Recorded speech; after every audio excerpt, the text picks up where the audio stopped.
We are back with another video. This was going to be a part one of a two-part video, but we actually decided to separate the videos out completely. So this video is about the sound system in your Acura TL. So if you have a 2004 to a 2008 Acura TL, this video will provide some insight into the audio system in your car. So your speaker locations, speaker sizes, how big your subwoofer is, how strong your speakers are, where your amp is, how big your amp is, and more information relating to your vehicle's factory audio system. If you find this video helpful and it has information that maybe you were looking for, give this video a like. And if you are interested in more car audio videos or would like to learn more about us, hit that subscribe button. We're posting a lot more lately and we are trying to grow our channel. If you're looking for help with an install or accessories for an installation, feel free to check out our website. It's mobilemaxcaraudio.com. I wanted to give you guys a brief overview of the factory audio system in the Acura TL. So this is for a 2004, 2005, 2006, 2007, 2008. I know the radio looks different from a 7 to 08, from a 04 to an 06, but the layout of the speakers are the same, and I believe the amplifier is almost the same, just tuned a little different. The Acura TL has a total of 5 speakers and 1 subwoofer, and I'll show you where those speakers are. So you have 2 in your front doors, so there's one there, there's another over there, then you have your center channel speaker, then you have your 2 tweeters, one's up here and then the other one is right up there. Rear speaker, your subwoofer, and then your other speaker, your right rear speaker. As you can see, there are no speakers in the back doors. Powering your 5 speakers, 2 tweeters, and 1 subwoofer is a 150 watt amp the size of a small textbook that resides in your lower kick panels. It does a good job considering its size, and one of the advantages that this amp has is that all your speakers in this car, except for the center channel, are 2 ohms, so it doesn't have to put out a ton of power to get good sound. Alright guys, to get you a closer look at the amplifier, in order to get this panel off, you're going to take your pry tool and pop this off first, and then there's a clip in the back that you're going to have to remove, and you see that's the clip I'm talking about. It actually stayed in the car, so we'll take that out, but that's the clip I was talking about. So it's this holding it onto the rubber, and then a clip onto the other plastic trim right there, and then that. But here you have your 2 plugs that go to your amplifier. The one on the left is your outputs, and the one on your right is your inputs. So if you're going to replace the factory amp, you're going to have to wire splice those 2 together so you can bypass it. It can be done. It's a little tough to do, and it's a modification that's going to stay with your vehicle for life. There's no going back. Alright guys, so when going to reinstall this, you just want to make sure you take that clip out and put it back into the panel, and then you're just going to work it in like so. Remember that this piece has to go underneath this rubber seal, and then the rest should just kind of snap into place. And there you go guys, it's back in. Nice and simple. Give you some idea on the speaker sizes. The front door speakers are roughly 5 1/4 inch inside a custom enclosure, and I'll put a picture of that in the video. And then the rear speakers are 6.5 inch traditional speakers that you can replace, and then the subwoofer is roughly 8 inches or so.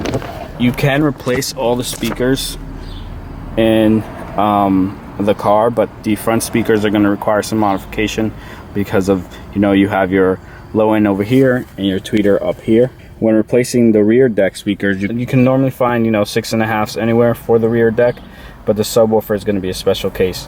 The subwoofer must be a free air subwoofer that is shallow mounted in order to replace the factory subwoofer. You can use other subwoofers that aren't free air or are a little bigger, but it is tough to do so because they won't sit properly or will require modification to sit properly, and then sometimes they'll hit up against that panel if they're too thick. So you got to be real careful when selecting a subwoofer if you're going to replace the factory one. And then to add to the confusion, you need to take out the entire back seat, top and bottom, your 2 pillars on the sides, in order to get this panel off and remove those speakers. Another thing to note about the car is that if your vehicle has navigation, so your navigation touchscreen interface is up here, but the actual navigation system with the DVD is going to be in your trunk. Actual navigation unit with the CD will be in the trunk in this corner, and the XM unit is actually in the trunk as well. So if your car is American designated, it will have the XM unit. I believe the Canadian vehicles don't have XM, but that unit is actually situated back here behind this cover, and your XM antenna is actually this little fin up here. If you're wondering where your AM antenna is, or FM, AM, FF antenna, it's actually built into the rear refroster. So the rear refroster has the antenna built in, and then your antenna control unit or amplifier is actually behind this panel on the right hand side. So on the driver's side is where the control panel for the antenna is. The actual antenna lines are embedded into the rear defroster. Another thing that really plagues these TLs is your hands-free.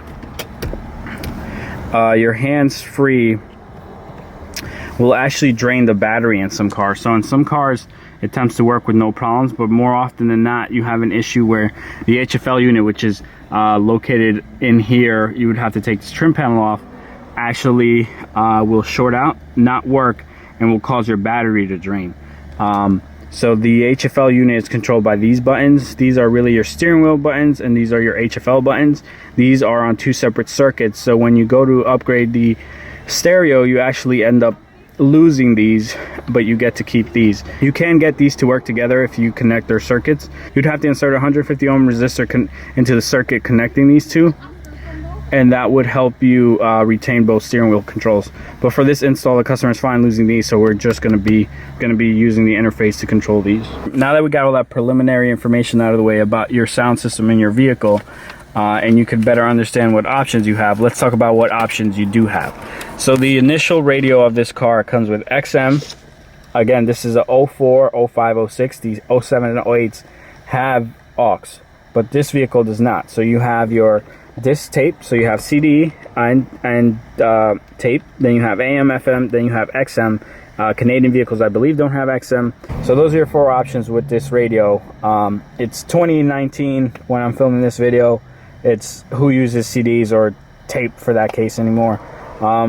So let's talk about some options you have. So your cheapest option would be to get a cassette Bluetooth module, or aux module. So basically it's a cassette that you plug into here. It's a regular cassette, and it will play through the cassette interface on the radio, and you can feed audio, Bluetooth audio to the cassette. Those are like 20 bucks. They have terrible sound quality. It's coming through tape to the vehicle, but it does also have a Bluetooth mic. Most of them have Bluetooth mics built in. So I mean, it's something to get you by if you're really irritated. You don't really care about sound quality, but you just want to Bluetooth hands-free in a form, and then also you want to just play your own music. You don't care if it sounds a little crappy. All right, so that's your option number one, usually your cheapest. Option number two, that's kind of on par with this, is you can get an FM modulator. So an FM modulator works they put out a certain FM frequency within your vehicle that your radio in your car can pick up, and then you're basically hosting your own radio station for your car, which then allows you to play any audio you want. Now those are always finicky because you have to find a radio. So you would have to find a radio frequency in your area that isn't being occupied, tune your radio to it, tune the FM transmitter to it, and then hope to God that you get no interference and it works. And I've seen them work in other vehicles, and I mean, it can work in the TL. I've never actually done that in the TL, but again, it's terrible sound quality. You get Bluetooth streaming, but you don't get Bluetooth hands-free. So for your next option, I believe it can only be used with models with navigation, but if you guys know any different, please correct me. A USA spec HON 45, which stands for Honda, and basically it's an interface that plugs in through XM. So it plugs in through XM. You're going to use the XM interface to control it, and it'll actually allow you to have Bluetooth streaming, an aux input, a and then also Bluetooth calling with the caller's information showing on the top display, and you being able to control everything with these controls.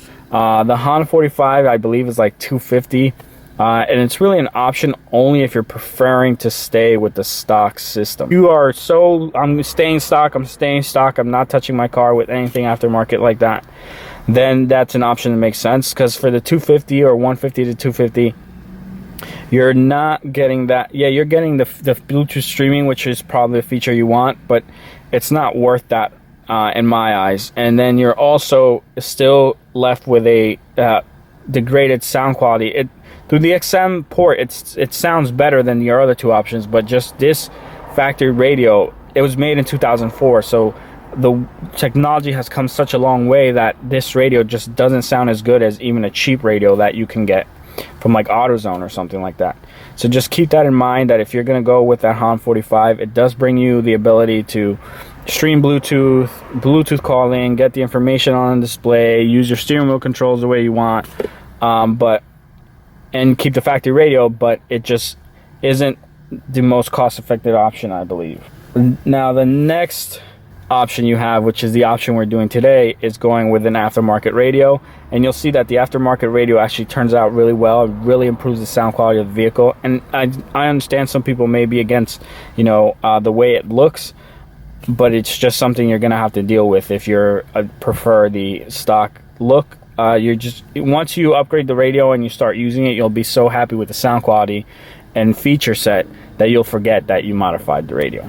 Another thing I want to mention is, if you have navigation and you're going to install an aftermarket radio because the navigation no longer works, you kind of don't really have any options. Your navigation stopped working, most likely because the CD-ROM, the control unit that we talked about that's in the trunk, the lens of the CD reader that it has is dirty, and it's really hard to clean. You can clean it, but it's really hard to clean.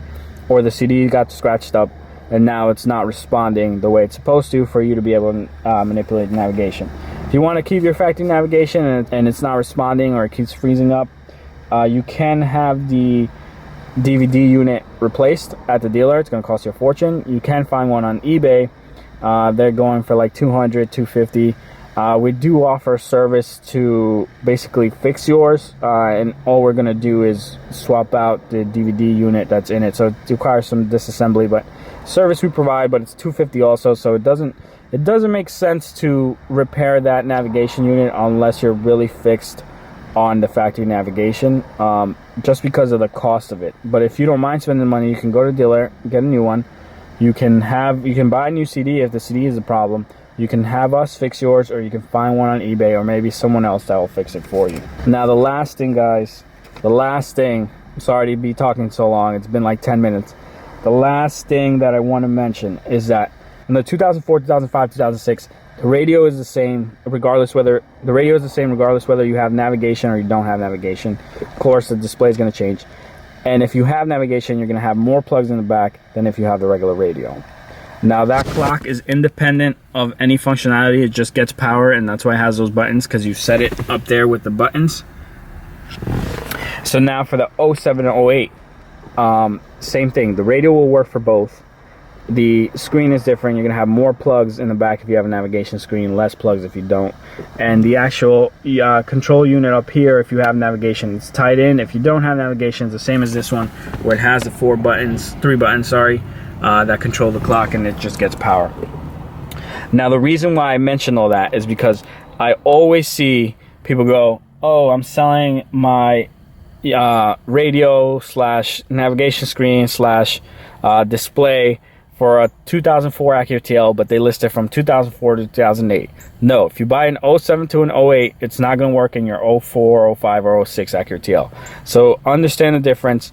Don't get taken advantage of because you thought something was going to work and it didn't work. And also don't fall for buying a navigation unit that just, it's the radio and the screen, and then you plug it in and it's like, whoa, this thing doesn't have nav, and it's because you need the DVD unit in the trunk to work.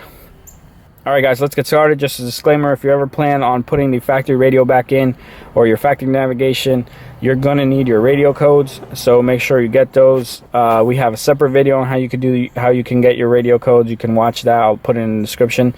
Normally they're on the units themselves.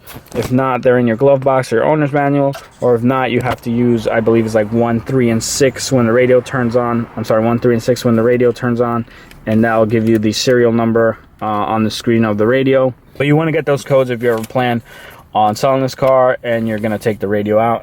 And if you're going to sell the car with the radio, don't even worry about it. But it's just a disclaimer so that you know that if something goes wrong, your aftermarket radio fires up, you're going to put your factory radio back in, you're going to need those codes.